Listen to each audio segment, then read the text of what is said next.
Weinstein, how he rose to fame, became a dominant figure in the film industry, and used his position to take advantage of so many people in their careers before his own career came crashing down. The book is called Hollywood Ending: Harvey Weinstein and the Culture of Silence. It is written by Ken Auletta. He's covered Hollywood and the media power game for The New Yorker for 3 decades. And Ken joins us live this morning. Good morning. Good morning. Good morning. Thanks for joining us. When you look at this story, you think about all these huge stars that either had heard rumors about Harvey Weinstein or were actually alleged victims of Harvey Weinstein, including Ashley Judd. It's incredible to think that this went on for decades without actually hitting major media. Why do you think that is? It's because he was just so powerful? Powerful, and as a powerful man, he understood, or he believed, as I think Donald Trump, people like Donald Trump believe, that fear is essential to power. And these people feared exposing Harvey Weinstein. In some cases, they signed non-disclosure agreements so they couldn't disclose it. But in many cases, people who work for Harvey, people who work with him in Hollywood, they knew he was cheating on his wife, and many knew he was actually abusing women and kept their mouth shut. Wow. Does it say something about the entertainment journalists who cover that industry? Yeah, there's a lot of back scratching. I mean, people who love salacious stories, and Harvey was a salacious story waiting to happen, yet kept their mouths shut. Why? Because they were getting things from Harvey. They didn't want to pursue it. He was inviting them to screenings. He was inviting them to parties. He was giving them gossip items in exchange for access to him.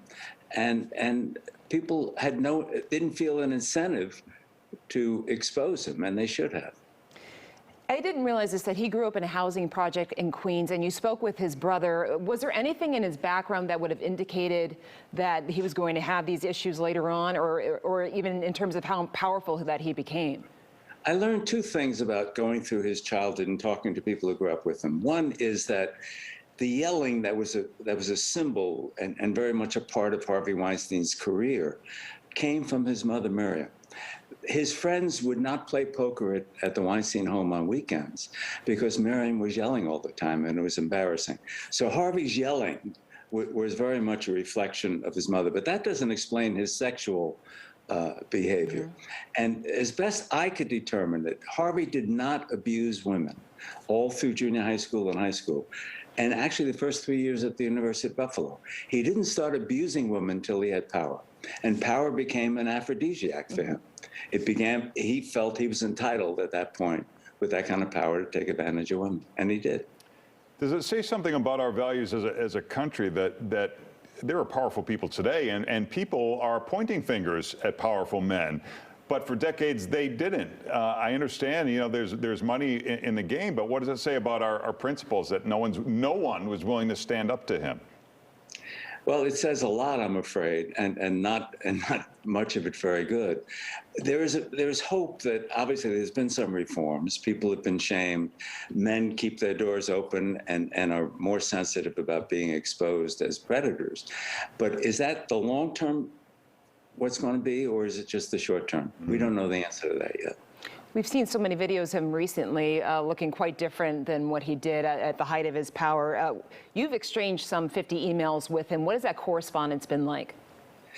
Well, Harvey doesn't like me. I profiled him in 2002 in The New Yorker, and he wasn't happy with the profile. But I'm doing a biography, and he became alarmed at some point. Oh, my God, I want to be sure I get my say. So he began, originally he was going to do an interview with me on the phone from prison. His lawyer quelched that, saying, I can't allow my client on the eve of a trial in Los Angeles to talk to you. But eventually, Harvey, I then went back and said, how about emails? And he answered 25 or more emails of mine. In most cases, they were perfunctory emails. In some cases, he actually lied, claiming I had emails from his brother saying Harvey did the following, and Harvey then denied it. But I had in writing that he actually did it.